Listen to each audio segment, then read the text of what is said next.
Australia, a land forged in fire and drought, where the sun does not merely rise, it attacks, where the soil itself seems to hold its breath, waiting for nightfall. Here, on this scorched continent, evolution wrote its most ruthless chapter, not in the jaws of sharks, nor in the claws of marsupial hunters, but in the scales of a creature so silent, so efficient, that it has perfected the art of killing with a single drop of liquid chemistry. This is the kingdom of venom, and these are its deadliest kings. Welcome to Wild Kingdom. Today, we travel from the searing sands of the Australian interior to the dripping jungles of Southeast Asia, from coral reefs to African savannas. We will come face to face with serpents that can kill a human in under 30 minutes, but we will also learn to respect them, because in their venom lies not just death, but millions of years of survival genius. First, the most venomous land snake on Earth, a creature so shy, so elusive, that many Australians have never seen one, yet its scientific name means sharp-tailed and terrible. The Inland Taipan, Oxyurinus microlepidotus. It lives in the black soil plains of western Queensland and northeastern South Australia, floodplains that are bone dry for 10 months of the year, cracks in the earth wide enough to swallow a boot, and here, hiding inside rodent burrows and deep clay fissures, the taipan waits. Its color changes with the season, straw yellow in summer, dark olive brown in winter, but one thing never changes: one drop of its venom, just 0.025 milligrams, is enough to kill 200,000 mice, or 100 adult humans. The Inland Taipan's venom is a cocktail of neurotoxins and hemotoxins, but its most devastating weapon is a powerful neurotoxin called paradoxin. It blocks nerve signals to the diaphragm. The prey, usually a rat or a long-haired rat, stops breathing within minutes. Blood clotting fails, muscles dissolve. Death is not a fight, it is an electrical shutdown. But here is the paradox. The most venomous snake on land is also one of the most timid. It will almost never attack unless stepped on or provoked. When threatened, it raises its head in a low S-curve, the strike-ready pose, but often flees into a crack before striking. For decades, no human death was conclusively linked to the Inland Taipan, not because its venom is weak, but because it lives where almost no one goes. A recluse, a king in exile. From the Australian deep interior, we travel across the Indian Ocean to a very different continent, Africa, home to a snake that has become a legend, not for the potency of its venom alone, but for its speed, its aggression, and its willingness to stand its ground. The Black Mamba, Dendroaspis polylepis. This is not a snake that slithers, it flows. When fully grown, up to 4.5 meters, it can lift a third of its body off the ground and move at 19 kilometers per hour. That is faster than most humans can sprint over short distances. Despite its name, the Black Mamba is not black. Its skin is olive to gray-brown. The inside of its mouth, however, the lining, is ink black, and when threatened, it gapes wide open, a coffin dark oval, a final warning. The Black Mamba does not deliver a single bite and retreat. It strikes repeatedly, injecting up to 400 milligrams of venom per bite, enough to kill 10 to 25 adult humans. Its venom is a rapid-acting neurotoxin. Within 10 minutes, the victim experiences a tingling sensation in the mouth, blurred vision, difficulty speaking. Within 20 minutes, respiratory paralysis begins. Before antivenom, a mamba bite was almost 100% fatal. Death in 4 to 16 hours. Now, with fast treatment, survival is possible. But in rural Africa, where hospitals are hours away, the mamba still commands absolute respect. Yet here too, a correction. The Black Mamba is not the aggressive man-eater of folklore. It is defensive. It will raise its head, hiss loudly, and flap its small hood, but given space, it will vanish into the bush. The tragedy occurs when a farmer, a child, or a traveler accidentally corners it. Then, the mamba has no other language but venom. From the savannah, we now enter a cathedral of green, the rainforests of India and Southeast Asia. Here, humidity hangs like a blanket, every leaf drips, and here lives the largest venomous snake on Earth, a serpent worshipped as a god and feared as a demon, the King Cobra, Ophiophagus hanna, the snake eater. Growing up to 5.6 meters, 18.5 feet, the King Cobra is not the heaviest venomous snake, but it is the longest. Its hood is narrower than a true cobra's, but its presence is immense. When it rears up, a third of its body vertical, it can look a human directly in the eye. Most snakes abandon their eggs, not the king cobra. The female builds a nest, a mound of rotting vegetation, and guards it fiercely for 60 to 90 days. She will not eat during this time. She will attack anything that approaches. This is maternal instinct in a reptile, rare, ancient, and ferocious. Its diet is almost exclusively other snakes. It hunts by scent and vibration, following the trail of a python or a rat snake for hours. When it strikes, its venom, primarily neurotoxic, paralyzes the prey's respiratory muscles. But the king cobra delivers an enormous volume, up to 7 milliliters of venom in a single bite, enough to kill an Asian elephant. Across India, the king cobra is woven into mythology. It is the Naga Raja, the serpent king. During the festival of Nag Panchami, live cobras are offered milk and flowers, but the dark side is real. Hundreds of people die from cobra bites each year, often in tea plantations or rice paddies where snakes and humans overlap. Yet the king cobra is not a monster. It is an apex predator of the reptile world, intelligent, territorial, and surprisingly cautious. It will avoid humans when it can, but when it cannot, respect the hood. We return now to Australia, but not the red desert, this time to the blue, the Great Barrier Reef, a world of color, movement, and one of the deadliest snakes you have never seen, the olive sea snake, Ipesaurus laevis. This is a true sea snake, fully aquatic, unable to move on land. Its body is compressed laterally, like an eel's. Its scales are rough, almost granular, helping it grip coral, and its venom is terrifying. The olive sea snake's venom is primarily myotoxic. It destroys muscle tissue. A single bite causes massive muscle breakdown, releasing potassium into the bloodstream, leading to cardiac arrest. It also contains neurotoxins that paralyze the diaphragm. Fishermen who accidentally catch one in a trawl net are at extreme risk. The snake does not strike out of malice, but out of panic. Unlike many sea snakes, the olive sea snake is curious. It will approach divers, and while bites are rare, when they happen, they are medical emergencies. There is no dry bite with this species. It injects nearly every time.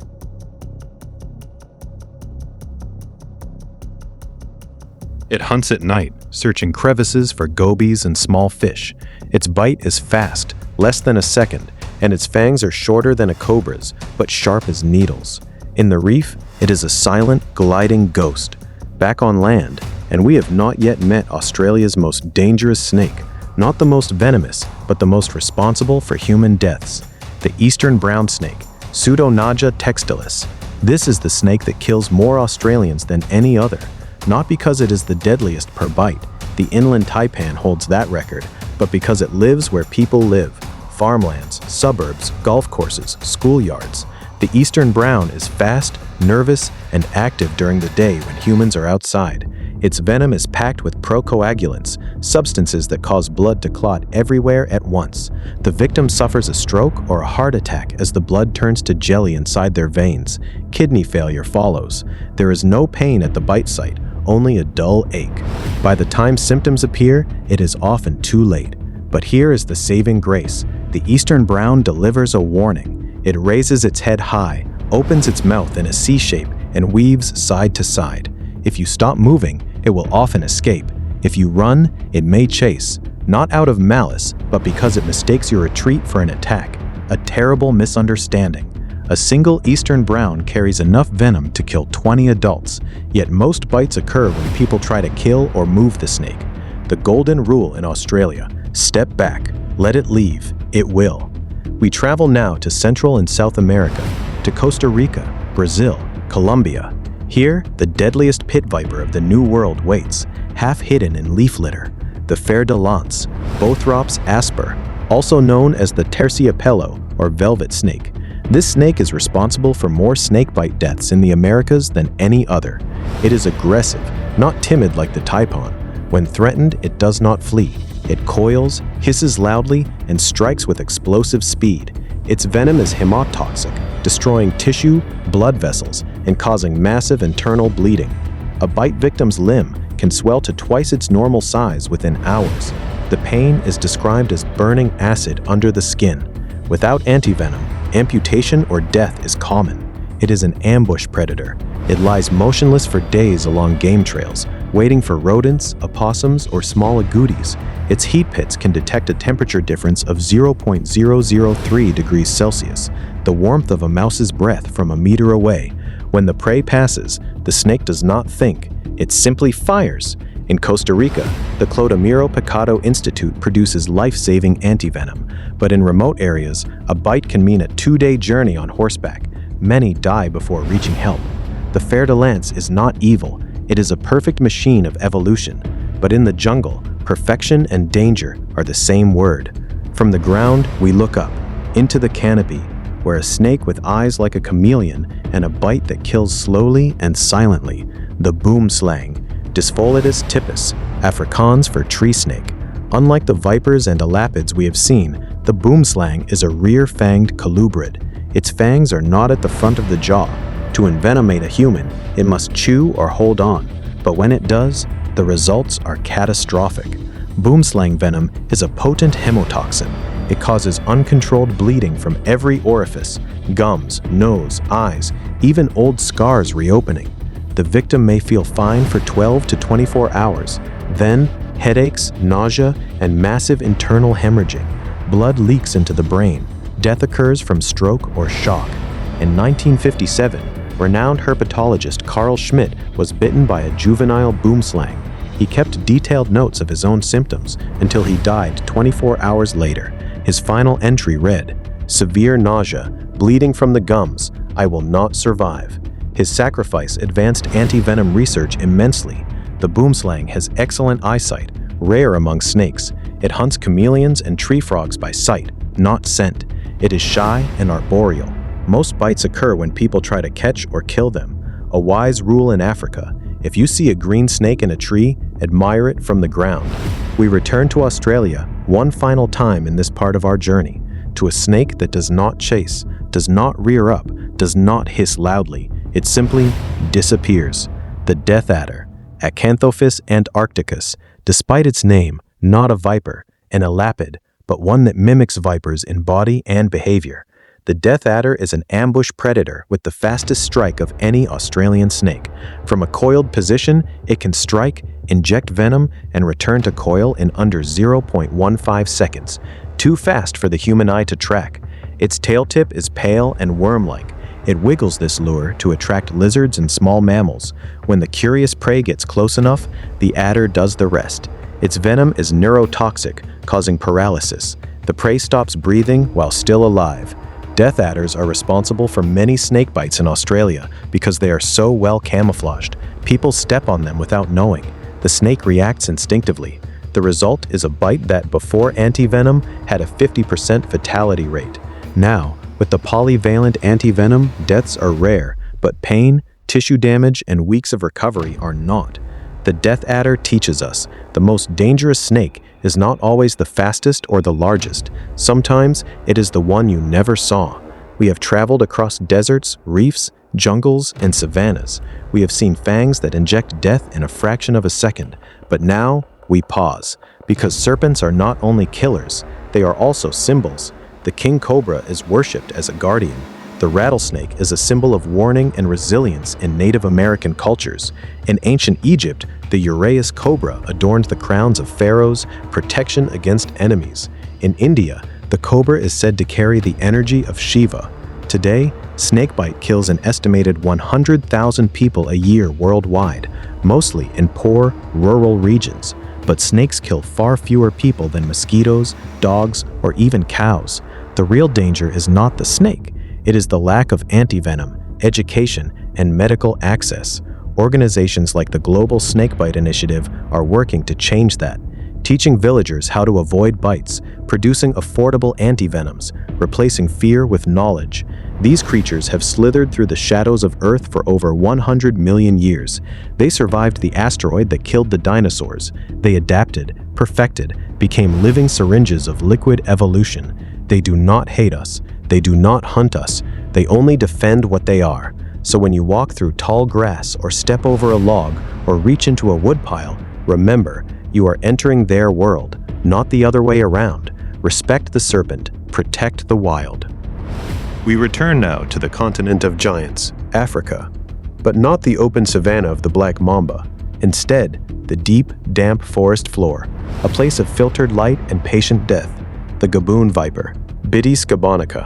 This is the heavyweight champion of venomous snakes. Not in length, it rarely exceeds 2 meters, about 6 feet, but in mass, an adult gaboon viper can weigh over 8 kilograms, nearly 18 pounds. Its body is as thick as a man's thigh, and its fangs are the longest of any venomous snake on Earth, 5 centimeters, 2 full inches. When the gaboon viper strikes, those fangs penetrate deep into muscle, directly into a vein if fortune or misfortune allows. It holds onto its prey, often a rabbit, a giant rat, or a small duiker, and injects the largest venom yield of any snake, 600 milligrams of venom, enough to kill 50 adult humans. But here is the astonishing truth. The gaboon viper has one of the most gentle temperaments of any dangerous snake. It will lie perfectly still, even when stepped over. It hisses only when pressed, and it very rarely bites humans. Its camouflage is the most advanced of any viper. The geometric pattern breaks up its outline completely. It does not need speed. It does not need aggression. It only needs to wait. A small mammal walks past. The viper does not rear back. It simply opens its mouth, leans forward, and lets gravity and muscle do the rest. The venom contains both neurotoxins and hemotoxins, but its most devastating component is a powerful cytotoxin that destroys tissue at the injection site. A bite to the hand can lead to loss of fingers. A bite to the leg can require amputation. Yet in the forest, the gaboon viper is not a monster. It is a master of stillness, a lesson in patience carved in scales. We move now to a snake that kills more people than the gaboon viper, the Black Mamba, and the King Cobra combined. A snake that lives not in remote jungles, but in farmlands, villages, and even city parks. The Russell's viper, Deboia russellii. Across India, Sri Lanka, Bangladesh, and Southeast Asia, the Russell's viper is responsible for an estimated 40 to 50,000 deaths every year. It is the single most dangerous snake in the world in terms of human mortality. Why so deadly? 3 reasons. First, it lives where people work. Rice paddies, brick kilns, open fields. Farmers step on it by accident. Children reach into woodpiles. Second, it is aggressive when disturbed. Unlike the gaboon viper, which holds still, the Russell's viper hisses loudly, a sound like steam escaping a pipe, and strikes without hesitation. Third, its venom is a catastrophic mixture of hemotoxins, myotoxins, and neurotoxins. Within hours, a victim experiences bleeding from the gums, massive swelling, kidney failure, and paralysis. Even with antivenom, recovery can take weeks. Without it, death is agonizing. The Russell's viper is so feared in India that it has its own name in every local language, Deboia in Hindi, Thithpalonga in Sinhala. Yet it is also a crucial predator of rats, which destroy millions of tons of grain each year. Another tragic collision between human survival and serpent survival. From the largest and heaviest vipers, we turn now to the smallest, a snake no bigger than a shoe. Yet this creature, small enough to hide in a child's palm, is responsible for more human deaths than any other snake on the planet. The saw-scaled viper, Echis carinatus. This viper lives in some of the most populated arid regions on Earth, from Senegal to India, from the Sahara to the Thar Desert. It hides under rocks, in camel dung, inside mud brick walls, and it is aggressive, fast, and remarkably easy to step on. The saw-scaled name comes from its defense display. When threatened, it coils into a figure 8, rubs its side scales together, and produces a loud, continuous sizzle, like hot oil in a pan. That sound is a warning. Ignore it, and the viper strikes with remarkable speed for its small size. Its venom is primarily hemotoxic, causing widespread bleeding, disseminated intravascular coagulation, and acute kidney injury. Because the snake is small, its fangs are short. A bite may feel like a thorn prick. Many victims do not seek help immediately. By the time they do, it is often too late. There's another truth about venom that humans are only beginning to understand. Every toxin inside a snake's venom gland evolved for one purpose: precision. Not chaos, precision. A taipan's neurotoxins target nerve communication with terrifying efficiency. Viper hemotoxins attack blood and tissue like microscopic demolition charges. Sea snake venom breaks apart muscle fibers so completely that the body poisons itself from the inside. To the prey animal, this is death. To scientists, it is information. Inside laboratories from Australia to Brazil, researchers now study snake venom, molecule by molecule. Some compounds are being used to develop stronger painkillers without the addictive properties of opioids. Others are being tested for blood pressure medication, stroke prevention, and even targeted cancer therapies. One venom-derived drug from the Brazilian pit viper helped inspire ACE inhibitors, medicines now used by millions of heart patients worldwide. A molecule once evolved to stop a monkey's heart now helps human hearts survive. Nature does not create monsters, it creates specialists, and snakes are among the greatest specialists evolution has ever produced. Consider the senses of a snake. They do not hear like humans, they feel vibration through the ground. Their tongues collect microscopic scent particles from the air, passing them into the Jacobson's organ on the roof of the mouth, a chemical analysis system so sensitive it can track prey hours after it passed. Pit vipers possess heat-sensing organs capable of detecting infrared radiation. In total darkness, they can see the body heat of a rat moving through grass. Some sea snakes can hold their breath for nearly 2 hours underwater. Others can survive months without food after a single large meal. And despite popular myth, snakes are not cold-blooded killing machines waiting to attack humans. Most spend their lives avoiding conflict entirely. A cobra does not want to waste venom on a creature too large to eat. Venom is metabolically expensive. Every drop takes energy to produce. A defensive bite is a desperate act, not a casual one. In fact, many venomous snakes deliver dry bites when threatened, strikes without venom injection, because even in danger, they conserve their most valuable weapon. The problem is not hatred between humans and snakes. The problem is proximity. As forests are cut down, farms expand deeper into wildland. Roads slice through migration routes. Climate change alters habitats and prey distribution. And increasingly, humans and snakes find themselves forced into the same shrinking spaces. In some parts of India, cobras now shelter inside houses during monsoon floods. In Australia, eastern browns enter suburban gardens searching for mice. In Africa, saw-scaled vipers hunt near villages because grain stores attract rodents. The snake follows the rat. Humans follow the land, and collision becomes inevitable. But there are places where coexistence works. In Thailand, king cobras are sometimes relocated from villages rather than killed. In parts of Kenya, education campaigns teach children how to identify dangerous snakes and avoid bites. In Australia, emergency response systems and widespread anti-venom access have dramatically reduced fatalities despite the presence of some of the world's most venomous species. Knowledge changes fear into caution, and caution saves lives. Perhaps that is why snakes appear in the myths of nearly every civilization on Earth.